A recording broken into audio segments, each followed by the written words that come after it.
Paz do Senhor Jesus, eu quero convidar você a participar comigo de uma meditação bíblica.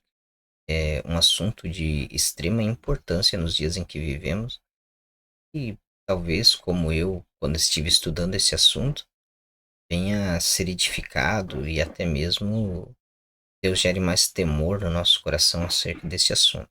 Eu gostaria de discorrer com os irmãos acerca de que o amor às Escrituras é o remédio contra a apostasia. Nós vamos meditar bastante dentro da carta aos Hebreus. É uma carta de um escritor anônimo. Nós não sabemos quem foi o seu autor. Muitas especulações por meio de teólogos, porém ninguém conseguiu de fato afirmar a sua autoria, né? Mas a gente entende que o contexto da carta ali era um contexto bem ruim para os cristãos, né? Nós entendemos que havia perseguição aos cristãos, um versículo que diz que os seus bens estavam sendo roubados, e muito provavelmente, né, como o próprio título da carta diz, é aos Hebreus. Então, a carta foi escrita para irmãos crentes e tinham descendência hebraica, isto é, descendentes de Abraão, judeus. Todos nós sabemos que quando a Bíblia inicia o livro de Atos dos Apóstolos, nos primeiros capítulos que se seguem, a igreja era formada somente de judeus. E depois, lá com a conversão de Paulo, perseguição que houve em Jerusalém, os cristãos se espalharam por outras cidades, e até mesmo Antioquia é um bom exemplo disso. O evangelho chegou em Antioquia por pessoas anônimas, ninguém sabia quem era, porém, muito provavelmente eram judeus. E eles então evangelizaram pessoas gentílicas. O que são pessoas gentias? São pessoas que não faziam parte da nação de Israel. Eles eram conhecidos por gentios. E aí então a gente entende que a igreja ela se tornou tanto judaica quanto gentílica. Paulo explica isso quando escreveu aos Efésios, dizendo que de dois povos Deus fez um, né? Então a igreja ela é unida dentro desses dois povos. O cristianismo, ele iniciou dentro do judaísmo, porém o cristianismo, ele nunca foi uma raiz, né, ou um segmento da religião judaica, muito pelo contrário, ela é uma nova religião onde Deus pega tanto judeus quanto gentios, constitui um novo povo. E o que que nós entendemos ali de contexto histórico da carta aos Hebreus? Os cristãos judaico-cristãos, eles estavam sendo perseguidos, né? Seus bens estavam sendo roubados. A Bíblia não dá mais detalhes acerca desta perseguição, mas se dá a entender, por exemplo, quando a gente lê Hebreus 10:38, mas o meu justo viverá pela fé, e se ele retroceder, não me agradarei dele. A questão é retroceder para onde? Se eles eram cristãos de origem judaica, era retroceder ao judaísmo, né? Então, aqui este versículo diz que Deus não se agradaria de um desvio do cristianismo para retornar ao judaísmo. Então, nós temos que ter isso em mente ao ler esta carta, né? Um dos assuntos principais desta carta é a supremacia de Cristo. Nós vamos ver isso em vários capítulos da Bíblia. Cristo superior à lei, Cristo superior ao sacerdócio arônico, Cristo superior a Moisés, Cristo superior ao sábado, são assuntos. Porém, não é este o assunto que eu gostaria de tratar nesse vídeo, mas sim sobre as advertências que o escritor aos Hebreus deixou a esses cristãos judaico-cristão contra o desvio, contra a apostasia. A apostasia, nós vamos ver no vídeo ali, é um desvio da fé cristã. E eu quero convidar você para me acompanhar nesse estudo. Nós temos um salmo, o salmo de número 1, os versículos 1 ao 3, eu gostaria de apresentar aqui já de início, porque o livro de Salmos, ele sempre traz o sentimento humano acerca de Deus, né? Então, eu acredito que se enquadra bem no amor às Escrituras. O Salmo de número 1 diz assim: Bem-aventurado o homem que não anda segundo o conselho dos ímpios, nem se detém no caminho dos pecadores, nem se assenta na roda dos escarnecedores. Antes, tem o seu prazer na lei do Senhor e na sua lei medita de dia e de noite. Pois será como árvore plantada junto ao ribeiro de águas, ao qual dá o seu fruto no seu tempo e as suas folhas não cairão, e tudo quanto fizer prosperará. Nós temos esse salmo, ele começa com uma bem-aventurança, né? Feliz é o homem, e o primeiro item é negativo, e não anda segundo o conselho dos ímpios, nem se detém no caminho dos pecadores, nem se assenta na roda dos escarnecedores. Então, se há um contraste entre o caminho do ímpio e do justo. E o verso 2, que é o verso que eu gostaria de mais frisar para esse contexto ao qual nós vamos aplicar lá em Hebreus, é: antes tem o seu prazer na lei do Senhor, na sua lei medita de dia e de noite. Então, o coração do justo, ele encontra prazer dentro das Escrituras.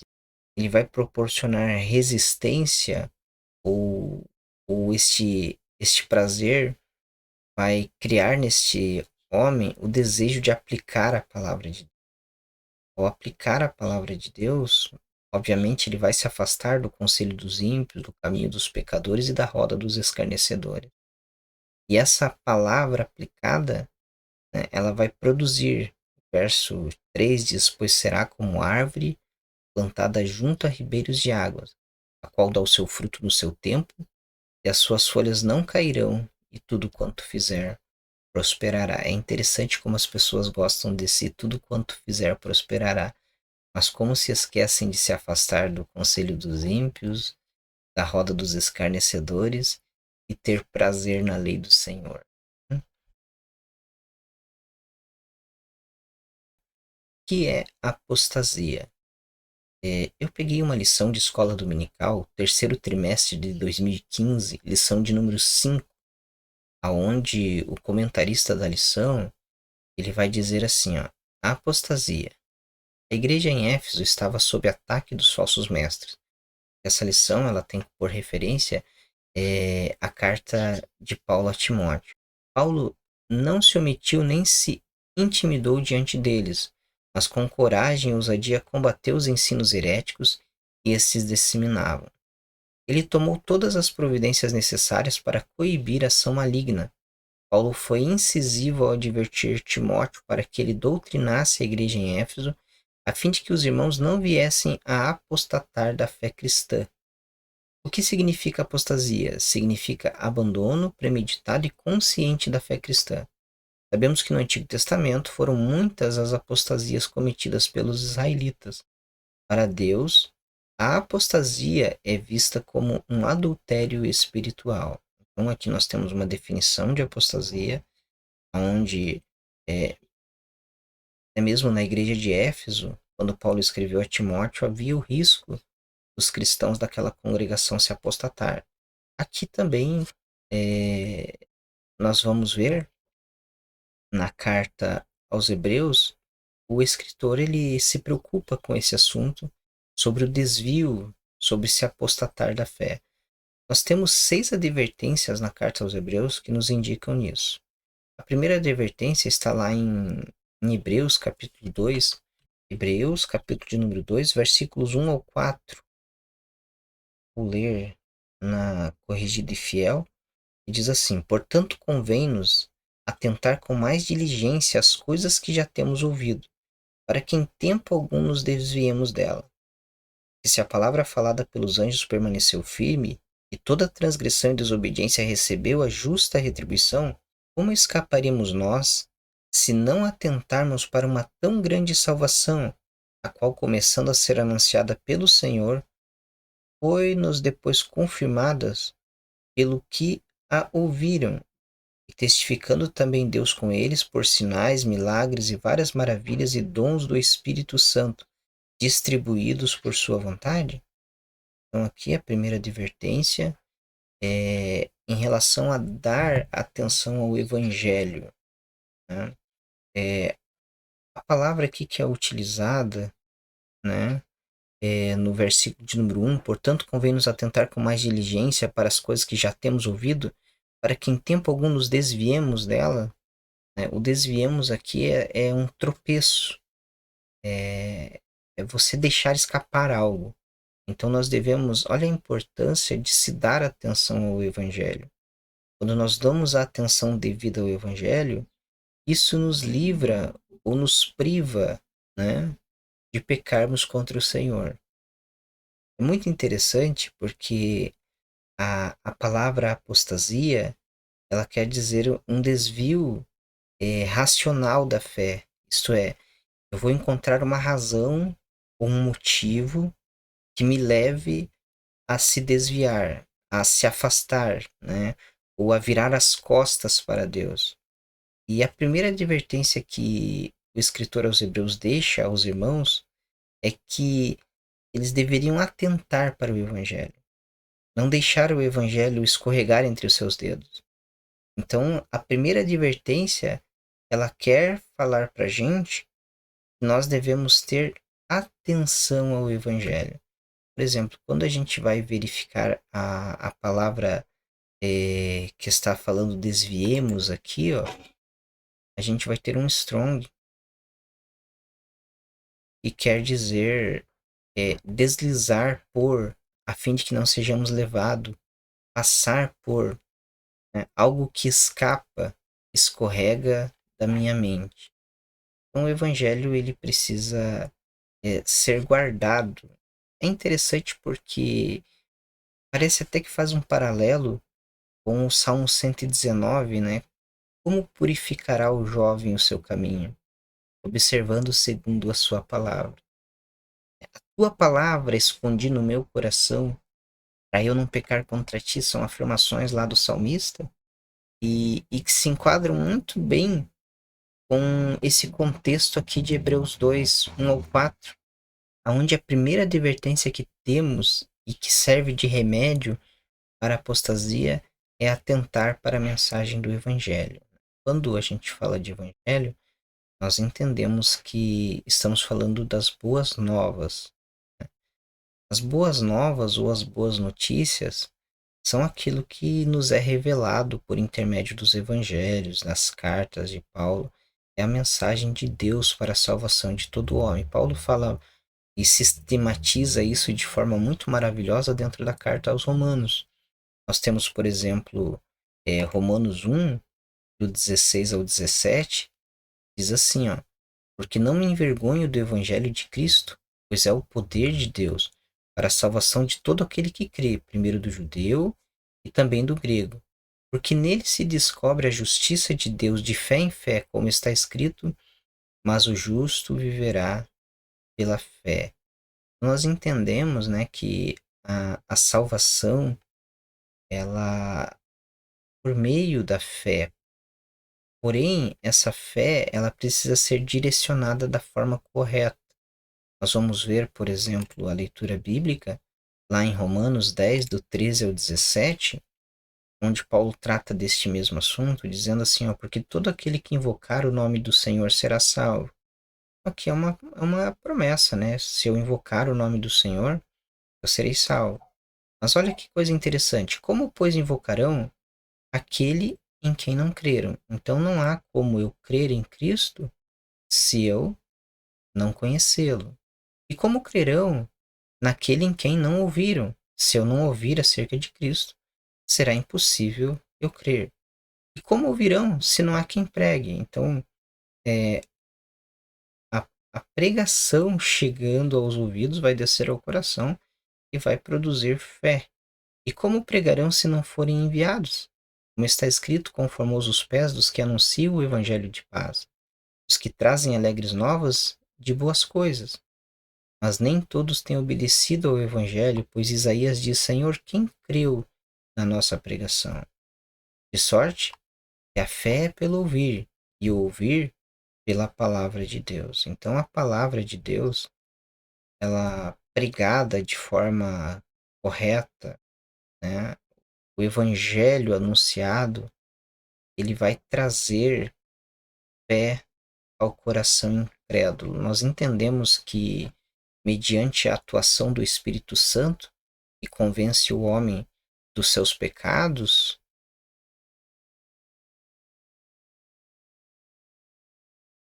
nós entendemos que, mediante a atuação do Espírito Santo, mais a palavra de Deus, o Espírito Santo vai convencer o homem dos seus pecados. E esse convencimento se dará por intermédio da pregação do Evangelho. Nisto, como o próprio escritor aos Hebreus diz, Jesus, que ele é autor e consumador da nossa fé, vai gerar fé no nosso coração, fé suficiente para ser salvo. O processo de salvação é muito interessante. O Espírito Santo nos convence do nosso estado de pecado, nós nos arrependemos dos nossos pecados e direcionamos toda a nossa fé a Cristo Jesus, que é suficiente para perdoar os meus pecados, me fazer uma nova criatura e me dar força e graça para continuar a caminhada cristã até que Ele venha nos buscar ou até que eu venha partir deste mundo. Então isso é muito importante. A mensagem do Evangelho, ela precisa ser ouvida. À medida que nos expomos à mensagem do Evangelho, nós vamos criar resistência contra a nossa própria carnalidade, contra o pecado, a nossa mente será instruída para resistirmos às ideologias do mundo, porque estamos sendo expostos à palavra de Deus, que vai estar acrescentando fé ao nosso coração. Então, por isso que a primeira das advertências do escritor aos Hebreus é exatamente sobre dar atenção ao Evangelho. Interessante também porque o autor ele nos deixa a advertência que se houve punição para os infratores da lei dada por anjos, haverá também punição para quem não atentar para a mensagem dada pelo Filho. É curioso, o autor aqui ele fala que a lei ela foi dada por anjos. A título de curiosidade, a gente pode ver algumas referências bíblicas que este era um pensamento comum entre os judeus. Por exemplo, Deuteronômios 33:2 diz o seguinte: Disse, pois, o Senhor veio de Sinai, ele subiu de Seir, resplandeceu desde o monte Parã, e veio com 10 milhares de santos à sua direita, e havia para eles o fogo da lei. Nós temos também a referência de Atos dos Apóstolos, capítulo 7, versículo 53, onde Estevão está discursando contra seus opositores, e ele diz: Vós recebestes a lei por ordenança dos anjos, e não aguardastes. Então também Estevão fala que a lei veio por intermédio de anjos. E o próprio apóstolo Paulo, em Gálatas 3,19, também vai nos falar da mesma forma. Logo, para que a lei foi ordenada por causa das transgressões, até que viesse a posteridade a quem a promessa tinha sido feita. Foi posta pelos anjos na mão de um medianeiro. Né? A NVI diz, e foi promulgada por meio de anjos pela mão de um mediador. Então era essa linguagem que o escritor aos Hebreus aqui utiliza, era uma linguagem de conhecimento comum da época, porém hoje, quando a gente lê e tenta encontrar o significado, né? Versículo de número 2 ali, porque se a palavra falada pelos anjos permaneceu firme, a gente pode, se não tivermos um contexto, a gente pode interpretar errado. A gente sabe que tem religiões aí que o seu fundamento está em palavras de anjos, e não é isso que o escritor aos Hebreus está dizendo aqui. Então, a primeira advertência deixada é dar atenção ao Evangelho. Quando prosseguimos, então, na carta aos Hebreus, considerando as advertências, Hebreus, capítulo de número 3, versículos 7 ao 13, e nos fala da correlação entre pecado e incredulidade. Esses versículos dizem o seguinte: Portanto, como diz o Espírito, Se ouvirdes hoje a sua voz, não endureçais os vossos corações como na provocação, no dia da tentação no deserto, onde vossos pais me tentaram e me provaram, e viram por 40 anos as minhas obras. Por isso me indignei contra esta geração e disse: estes sempre erram em seu coração, e não conheceram os meus caminhos. Assim jurei na minha ira que não entrarão no meu repouso. Vede, irmãos, que nunca haja em qualquer de vós um coração mau e infiel para se apartar do Deus vivo. Antes exortai-vos uns aos outros todos os dias durante o tempo que se chama hoje, para que nenhum de vós se endureça pelo engano do pecado. Porque nos tornamos participantes de Cristo, se retivermos firmes o princípio da nossa confiança até o fim. Enquanto se diz hoje, se ouvirdes a sua voz, não endureçais o vosso coração, como na provocação. Porque havendo-as alguns ouvido, o provocaram, mas não todos os que saíram do Egito por meio de Moisés. Mas com quem se indignou por 40 anos? Não foi porventura com os que pecaram, cujos corpos caíram no deserto? E a quem jurou que não entraria no seu repouso, senão os que foram desobedientes? E vemos que não puderam entrar por causa da incredulidade. Nós temos dentro dessa leitura aqui de Hebreus, do capítulo de número 3, do 7 ao 19, uma advertência ao coração endurecido, né? Começa dizendo para não endurecer o coração. Como é que endurecemos o coração? Né? Talvez você possa ter essa dúvida aí. Esse texto aqui, ele é muito autoexpositivo, principalmente quando vamos considerar capítulo de Números 14, né, que é o que o texto traz aqui em memória. O escritor aos Hebreus traz essa parte da história de Israel. Mas olha só que interessante, o versículo de número 13, sobre endurecer o coração, diz assim, ó: antes, exortai-vos uns aos outros todos os dias, durante o tempo que se chama hoje, para que nenhum de vós se endureça pelo engano do pecado. Então, o que torna o coração do ser humano duro é o pecado. À medida que pecamos, nós vamos nos afastando de Deus. Eu preciso lembrar aos irmãos, Isaías ele fala: as minhas mãos não estão encolhidas, meus ouvidos não estão tapados, mas os vossos pecados que fazem separação entre mim e vocês. O próprio Deus falando por intermédio da boca do profeta Isaías. Então nós entendemos que o pecado ele pode endurecer o nosso coração. É interessante porque o próprio versículo de número 13 aqui, ele nos dá a cura, o medicamento para não ter o coração endurecido pelo pecado. O versículo começa dizendo: antes, exortai-vos uns aos outros todos os dias, durante o tempo que se chama hoje, para que nenhum de vós se endureça pelo engano do pecado. Então, a exortação bíblica, né, não exortar, eu preciso lembrar, que exortação não é simplesmente correção, é dar ânimo, dar força, serve para correção também, mas também serve no sentido de animar os irmãos. Então, à medida que nos expomos à palavra de Deus, não como um código legalista, preciso lembrar que nós temos lá a epístola aos Gálatas, que repreende o legalismo. Mas quando nós nos expomos a uma palavra de Deus saudável, né? Um evangelho saudável, um evangelho espiritual, porque precisamos desse entendimento também.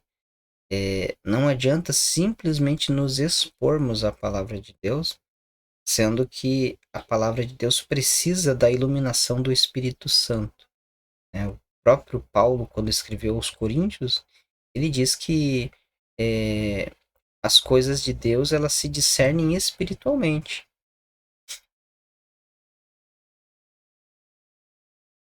Então não é simplesmente eu para mim criar resistência contra o pecado, eu preciso estudar o máximo, vou me encher de livros, né? Não funciona dessa forma. Nós entendemos que o cristão, para ele ser saudável, ele precisa ler a Bíblia, meditar na Bíblia, mas também praticar a Bíblia e viver uma vida de oração, de consagração ao Senhor, para que ele venha chegar à maturidade cristã. Nós vamos tratar isso mais para frente, né? Mas primeiramente vamos ver aqui essa questão do endurecer o coração, né?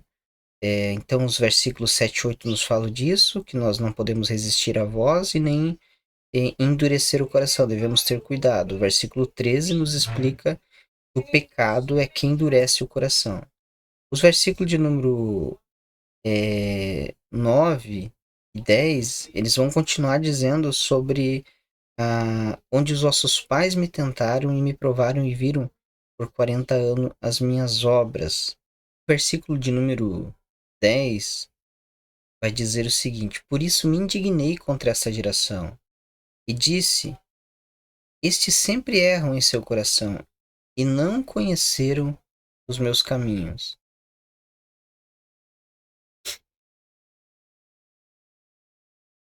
Aqui o escritor aos Hebreus está se referindo à nação de Israel. Mesmo lá no seu princípio, nós vemos que Israel teve muitos problemas de obediência e até mesmo de apostasia. Por exemplo, quando a gente vai ler Números, capítulo 14, começando no capítulo de número 13, né, que Deus falou a Moisés dizendo: Envia homens que espiem a terra de Canaã, e eu hei de dar aos filhos de Israel, de cada tribo e seus pais enviareis um homem, sendo cada um príncipe entre eles. E aqui tem a correlação dos nomes, né? Depois os espias vão e voltam com o seu relatório lá no finalzinho do versículo. Você vê que os espias voltaram com um relatório desanimador, né? E contaram-lhe e disseram: Fomos à terra que nos enviastes, verdadeiramente mana leite e mel, e este é o seu fruto. Eles trouxeram um cacho de uva muito grande. O povo, porém, que habita nessa terra é poderoso, e as cidades fortificadas e muito grandes, e também ali vimos os filhos de Anak. Os amalequitas habitam na terra do sul, os heteus, jebuseus, os amorreus habitam na montanha, os cananeus habitam junto do mar, pelo margem do Jordão. Veja que eles identificaram até os povos que habitavam aquela região.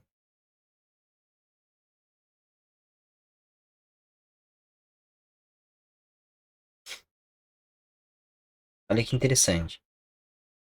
Então Caleb escalara o povo perante Moisés e disse: Certamente subiremos e a possuiremos em herança, porque seguramente prevaleceremos contra ela. Caleb é um homem de fé, ele não era um homem incrédulo.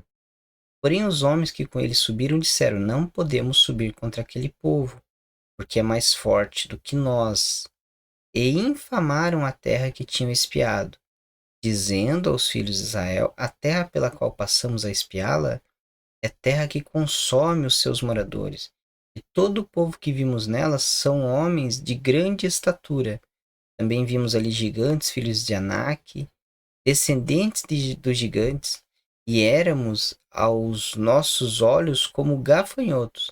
Assim também éramos aos seus olhos. Então veja que os espias que foram enviados à Terra Prometida, eles voltaram com incredulidade. Eles não confiavam que o poder de Deus seria suficiente para que eles conquistassem a terra, enquanto que Caleb, ele se mantinha com fé, né? Ele diz: seguramente prevaleceremos contra ela. A NVI diz: é certo que venceremos. E aí inicia a narrativa de Números 14, né? E veja bem, a murmuração, o descontentamento com Deus, a incredulidade, ela toma conta do povo, não só dos 12 espias, apesar de que eles tinham um importante função, então, obviamente, que eles influenciaram toda aquela nação. Diz assim, ó, então toda a congregação levantou a sua voz, e o povo chorou naquela noite. E todos os filhos de Israel murmuraram contra Moisés e contra Arão. E toda a congregação lhes disse: quem dera que tivéssemos morrido na terra do Egito ou mesmo neste deserto. E por que o Senhor nos traz a esta terra para cairmos à espada, para que as nossas mulheres e nossas crianças sejam por presa? Não nos seria melhor voltar ao Egito? E diziam uns aos outros: constituamos um líder e voltamos ao Egito. Eis aqui a apostasia, né? Nós entendemos que a apostasia, ela vai ser, nós lemos aqui, né? Deixa eu ver se eu encontro aqui. Nós lemos que a apostasia, ela é um abandono premeditado e consciente da fé cristã. E aqueles homens lá, eles estavam com a intenção de abandonar verdadeiramente a fé. Eles queriam constituir um líder que os conduzisse novamente para o Egito. O sentido de apostasia, né, lá nos seus originais, é virar as costas. E esses homens, em Números, no capítulo de número 14, eles realmente queriam virar as costas para Deus, né? Então, eles tinham um coração que sempre estava errando, né? Era um coração que não conseguia compreender os caminhos do Senhor. O versículo de número 12, capítulo 3 de Hebreus, ele fala assim, ó, advertência ao coração perverso, mau, iníquo e incrédulo, né? Que nós vede, irmãos, que nunca haja em qualquer um de vós coração mau e infiel para se apartar do Deus vivo. Então, relacionado a este episódio que nós estamos vendo aqui em Números, nós não podemos ter um coração mau ou incrédulo. Mal quer dizer pecaminoso, desagrada a Deus, e incrédulo é aquele coração que não tem fé. Interessante essa correlação, né? Quando a gente medita nos versículos 13, que nós já falamos que o pecado endurece, né? Antes exortai-vos uns aos outros todos os dias durante o tempo que se chama hoje, para que nenhum de vós se endureça pelo engano do pecado. E vamos ler até o final, porque nos tornamos participantes de Cristo, se retivermos firmes o princípio da nossa confiança até o fim. Nós devemos guardar a nossa fé. Se não guardarmos a nossa fé e não nos exortarmos acerca disso, nós podemos incorrer na dureza de coração e tender ao pecado. Enquanto se diz hoje, se ouvirdes a sua voz, não endureçais o vosso coração como na provocação. No caso, é essa leitura que estamos fazendo. Porque havendo alguns ouvido, o provocaram, mas não todos os que saíram do Egito por meio de Moisés. Josué e Caleb foram os que não caíram em murmuração e creram na promessa de Deus. Mas com quem se indignou por 40 anos, não foi porventura com os que pecaram, cujos corpos caíram no deserto? É quem jurou que não entrariam no seu repouso, senão os que foram desobedientes? E vemos que não puderam entrar por causa da sua incredulidade.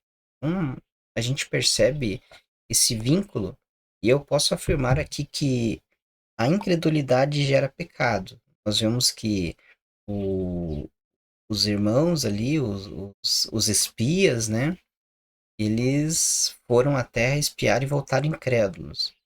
Essa incredulidade gerou murmuração, primeiramente de 12, que se tornou uma murmuração geral e se tornou numa apostasia. Então, a incredulidade gera pecado e o pecado gera incredulidade. Quando nós pecamos, o nosso coração se endurece, gerando incredulidade. E quando nós somos incrédulos, infelizmente a consequência é gerar pecado e desagradar a Deus, né?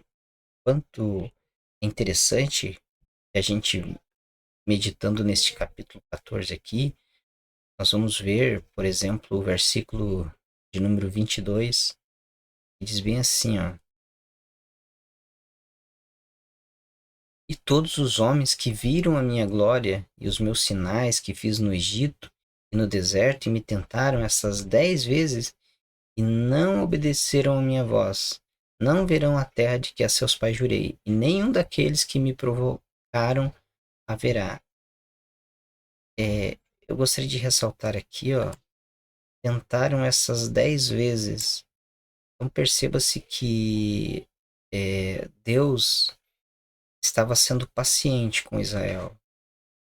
Alguns teólogos, se você procurar aí, você vai encontrar as 10 vezes que de forma generalizada Israel pecou contra o Senhor dentro da sua peregrinação até chegar aqui antes dos 40 anos de peregrinação no deserto, né? Possivelmente num período de 2 anos aí, de forma generalizada eles pecaram 10 vezes contra o Senhor, né? A gente precisa entender que todo o pecado ele vai ter uma punição, né? Apesar de Deus ser paciente, infelizmente ele é justo. Então, nós precisamos entender que todo pecado tem a sua punição. Interessante, também é bom ressaltar, Moisés intercede pelo povo, né? Perdoa, pois, a iniquidade deste povo segundo a grandeza da tua misericórdia. Como também perdoastes a este povo desde a terra do Egito até aqui. Então veja que não foi a primeira vez. E disse o Senhor, conforme a tua palavra, e perdoei. Porém,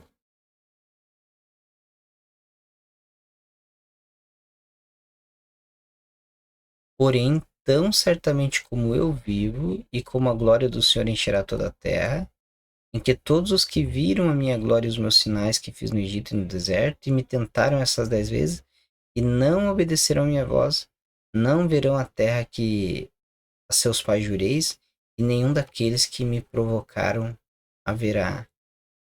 Interessante, esses versículos aqui são muito interessantes. A apostasia, né, o desvio generalizado e voluntário de Israel foi punido, né? Eles perderam a promessa de Deus. Os homens que estavam de 20 anos para cima perderam a promessa de Deus porque pecaram e foram incrédulos, né? E foi esse ciclo que os levou até aqui, incredulidade e pecado. Ora pecavam, ora faziam um bezerro de ouro, ora estavam dizendo que no Egito tinha coisas melhores para eles, ora Deus enviava provisão, Deus, e eles estavam murmurando contra Deus, tentando a Deus. Então o que acontece aqui?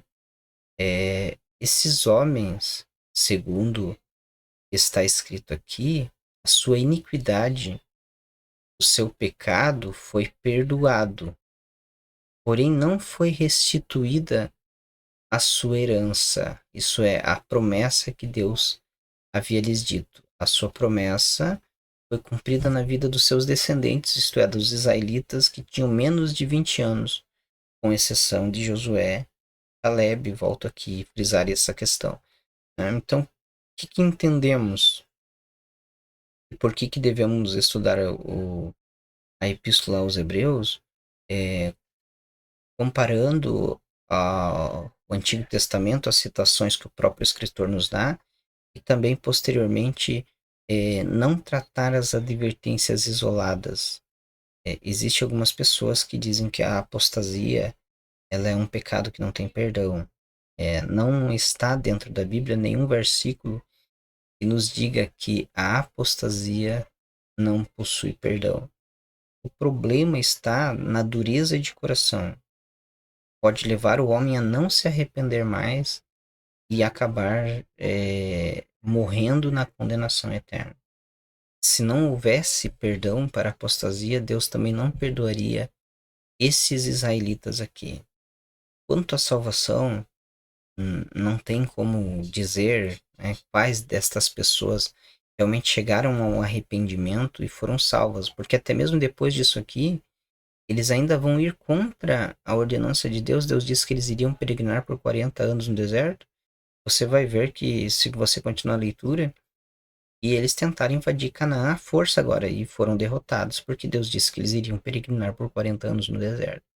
Então, veja-se que a rebeldia e como esse próprio texto aqui diz, nos versículos, no versículo de número 10, né? Esses sempre erram em seu coração e não conheceram os meus caminhos.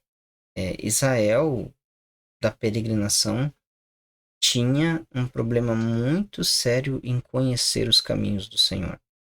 Então, isso o escritor aos Hebreus deixou para advertência aos judeus cristãos, mas também serve para uma advertência nossa.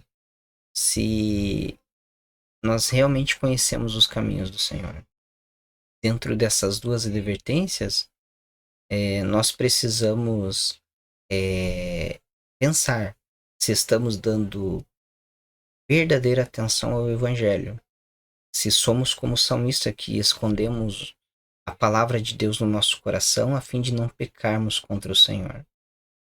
E se os nossos pecados não estão gerando incredulidade em nós, e a nossa incredulidade tem aumentado os nossos pecados a ponto de virarmos as costas para Deus e a se apostatar da fé.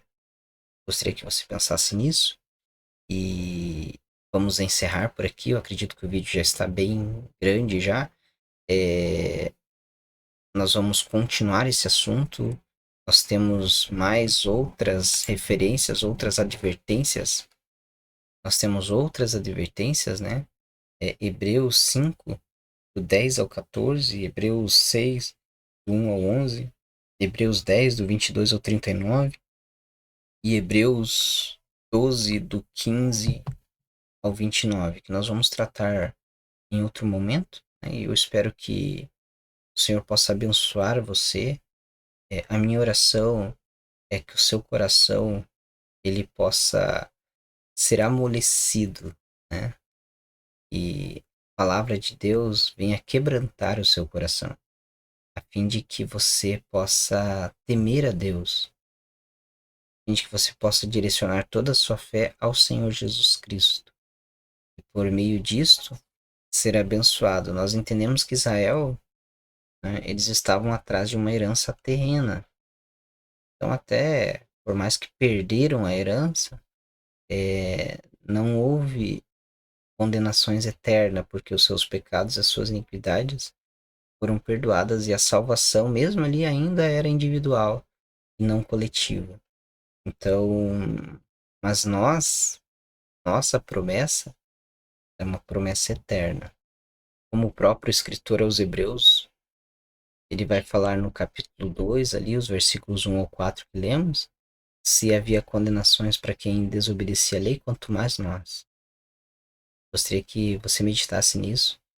Deus possa quebrantar o seu coração, possa encher o seu coração de temor, de fé, para que você tenha força e resistência contra o pecado, que o seu coração seja blindado da incredulidade, que as bênçãos do Senhor sejam sobre a tua vida. É o que eu peço ao Senhor e oro em nome de Jesus.